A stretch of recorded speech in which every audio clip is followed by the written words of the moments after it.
The alley door slammed shut behind him, and the raccoon tumbled into the dirt. Once the proud assistant baker at the city's busiest cafe, he now sat on the cold cobblestones, fermented with flour and grease. His apron, torn and stained, hung loosely from his waist. He didn't argue. He didn't knock again. He just sat there, clutching a small cloth pouch filled with breadcrumbs, the last of his earnings, if it could even be called that. Just that morning, he had shaped dough with care, tossing crumbs to baby bunnies that gathered outside the window. His eyes had sparkled with a simple dream, to one day own a cart of his own, his recipes, his name, his pride. But the fox manager, clever and polished, took the credit.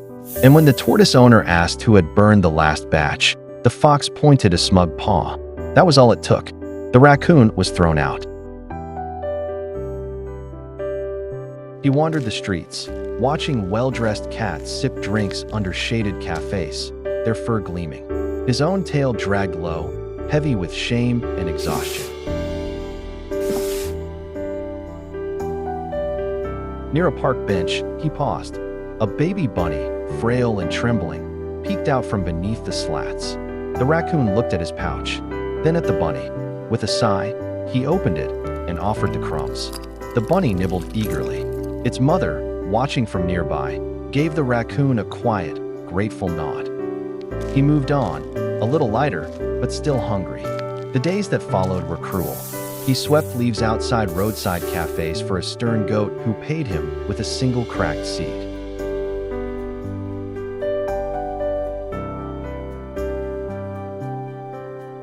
He pulled nut carts for a gruff pig who barked orders and counted coins. He carried eggs through storms, slipping and scrambling, soaked and aching. He survived, barely, until one evening, at the edge of a junkyard, he saw it, a rusted food cart, forgotten and broken. He traded his last coin for it. By moonlight, he cleaned the frame.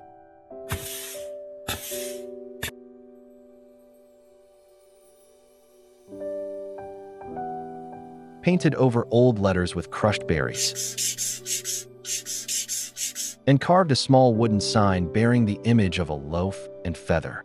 He built a tiny oven from bricks and a tin can. Flour came from spillage behind bakeries.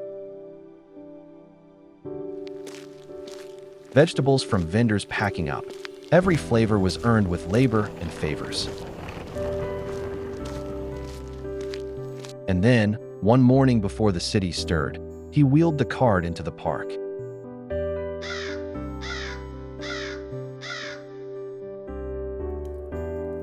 He didn't shout. He didn't wave. He just opened the oven lid, and the scent of warm bread and herbs drifted into the breeze. One by one, animals arrived. A shy fox cub,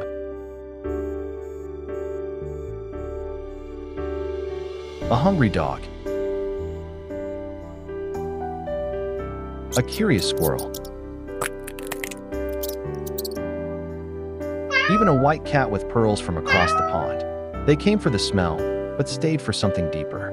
Gratitude, resilience, hope baked into every bite. The raccoon stood behind the cart, apron dusted in flour, paws steady. His fur was still scruffy, his back still sore, but his heart, for the first time in a long time, felt full. After several hard-working days, the raccoon made friends and slowly started to rebuild his life with a lot of peace and gratitude. Sometimes the endings are just the beginning of something much more beautiful.